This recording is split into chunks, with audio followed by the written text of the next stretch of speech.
পাট মন্ত্রণালয়ের সাথে মিলে আমরা বেশ বড় পরিমাণের পাটের ব্যাগ প্রস্তুত করব।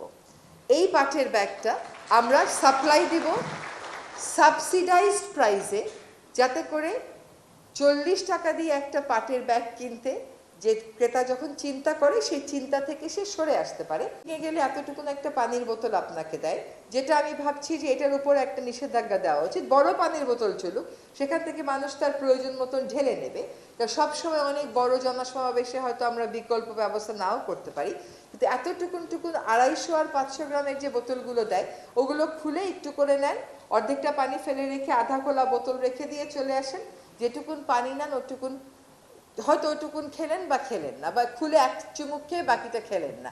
এটা কিন্তু পানিরও বিশাল অপচয় হয়, এবং পানিরই অন্য একটা নাম হচ্ছে জীবন। এবং এখন বলে যে আমাদের মানুষের গায়ে, রক্তে, মায়ের দুধে, প্লাসেন্টাতে, ব্রেইনে মাইক্রোপ্লাস্টিকের উপস্থিতি পাওয়া গেছে। এখন বিজ্ঞানীরা দেখবার চেষ্টা করছেন যে ব্রেইনে মাইক্রোপ্লাস্টিকের উপস্থিতি সেখানে রক্ত প্রবাহে বাধার সৃষ্টি করবে কিনা। এখন অনেক তো ট্রলিং হলো, অনেক কিছু হলো, এটা হবে, এটা একটা গ্রুপ থাকবে। আমাদের তো পলিটিক্যালি মারাত্মকভাবে ডিভাইডেড সোসাইটি, ভালো কাজ করলেও আপনাকে এসব কথা শুনতে হবে।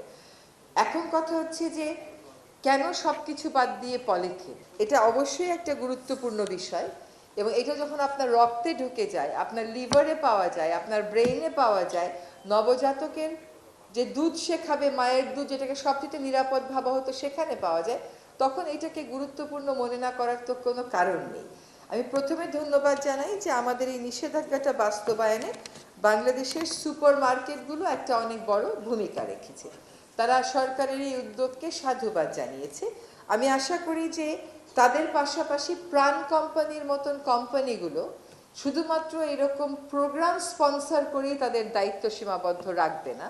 তাদের যে প্লাস্টিকের মোড়ক আছে, তাদের যে পানির বোতল আছে, ছোট ছোট সসের প্যাকেট আছে, সেখান থেকেও তারা সরে আসবেন। তার কারণ হচ্ছে এতটুকুন সসের স্যাশে যখন দেয়া হয়, আপনি ওটাকে ফেলে দিয়ে রেখে খেয়ে ফেলে চলে যান, এইটা কিন্তু আমার ওয়েস্টের ম্যানেজমেন্টের বার্ডেন বাড়িয়ে তুলছে।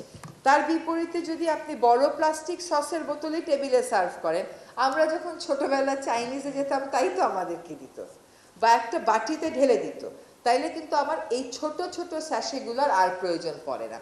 ছোট ছোট প্যাকেটে টমেটো সস, চিলি সসের আসলেই কোনো প্রয়োজন নাই। এবার আমাকে বলেন, একটা প্লাস্টিকের স্ট্র দিয়ে কোক খান, নিজেকে খুব স্টাইলিশ মনে হয়, তাই তো?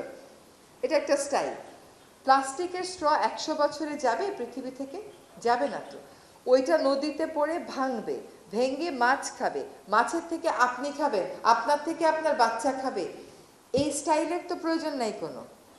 কটন বাড, ডাক্তাররা বলে কটন বাড ব্যবহার করা খুবই খারাপ, আপনার কানের যে ওয়্যাক্সিং ওইটা সম্পূর্ণ ধ্বংস হয়ে যায়। কটন বাডের কি প্রয়োজন? একটা ভালো খবর হচ্ছে যে আমাদের যারা প্লাস্টিক প্রডিউসার্স আছেন তারা এই 3টা পণ্য নিষিদ্ধ করার ব্যাপারে আমাদের সাথে একমত হয়েছেন। আমরা খুব সহসাই এই 3টা পণ্য নিষিদ্ধকরণের দিকে যাব। এবং আরেকটা কথা একটু বলে রাখি যে আমাকে একটা প্রশ্ন প্রায়ই করা হয় যে কাঁচা বাজারে তো পলিথিন শপিং ব্যাগ বন্ধ করতে পারেনি। তার দুটো কারণ। একটা কারণ হচ্ছে আপনি নিজে বন্ধ করছেন না। আপনাকে যখন প্যাকেটটা দেয়া হচ্ছে আপনি বলছেন না যে আমি বাসা থেকে ব্যাগ নিয়ে আসছি, আমার ব্যাগে দাও। কারণ আমার দাদা, আমার বাবা এইভাবেই বাজার করতো, আপনার বাবা দাদাও এইভাবেই বাজার করতো। ব্যাগটা দয়া করে সাথে করে নিয়ে যাবেন, হয় নিজের গাড়িতে রাখবেন, আর যাদের গাড়ি নেই তারা বাবা দাদার ওই কথাটা কানের মধ্যে বাজাবেন যে বাজারের ব্যাগটা দাও তো, ওটা নিয়ে যাবেন। আরেকটা কারণ হচ্ছে মানুষের অভ্যাস। মানুষ এখন আর ব্যাগের মধ্যে একটু রক্ত লাগবে এই জিনিসটা নিতে পারে না, কিন্তু বছরের পর বছর তার ছেলেমেয়েরা মাইক্রোপ্লাস্টিক আলা মাছ খাবে আর মুরগি খাবে, এটা ঠিকই মানতে পারে। তো এই জিনিসটা তাদেরকে ভালো করে বলতে হবে যে রক্তটা একটু ধুয়ে দিলেই তো চলে যায়। এখন দেখলাম কয়েকটা সুপার মার্কেট এই সেলুলার দিয়ে র্যাপ করে দিচ্ছে, যেটা কিন্তু বাংলাদেশে হয়তো আমদানিটা একটু বাড়াতে হবে, এবং সেটা সম্ভব। এখন কামাল ভাই যদি প্রাণের থেকে মনে করেন যে আমি এইটা দিয়ে যাব আমার তো কোনো ক্ষতি হবে না, এটা মনে করার কিন্তু কোনো কারণ নাই। যতটুকুন ক্ষতি আমার হবে প্লাস্টিকের বিরুদ্ধে কথা বলে, ততটুকুন ক্ষতি প্লাস্টিক প্রডিউস করে কিন্তু উনারও হবে। কাজে এই প্রোডাকশন থেকে আমাদেরকে সরে আসতে হবে, আস্তে আস্তে বিকল্পের দিকে যেতে হবে। প্লাস্টিক রাতারাতি আমরা বন্ধ করতে পারবো না, কিন্তু বাই ফেজ আমরা বন্ধ করতে অবশ্যই পারবো। আমাদের 2002 সালে পলিথিন শপিং ব্যাগ নিষিদ্ধ, বাংলাদেশ প্রথম দেশ ছিল। আজকে এত বছর পরে এসে আমরা কেবল সুপার শপে ওইটাকে নিষেধাজ্ঞাটা বাস্তবায়ন করতে পারছি। আমরা কিন্তু প্রতি সপ্তাহেই কাঁচা বাজারে যাচ্ছি, তাদেরকে স্যাম্পল দিয়ে আসছি যে এই 3টা ব্যাগ ব্যবহার করবেন, এর বাইরে ব্যাগ ব্যবহার করবেন না।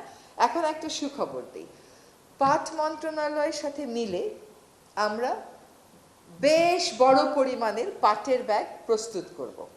এই পাটের ব্যাগটা আমরা সাপ্লাই দিব সাবসিডাইজড প্রাইসে, যাতে করে 40 টাকা দিয়ে একটা পাটের ব্যাগ কিনতে যে ক্রেতা যখন চিন্তা করে, সেই চিন্তা থেকে সে সরে আসতে পারে।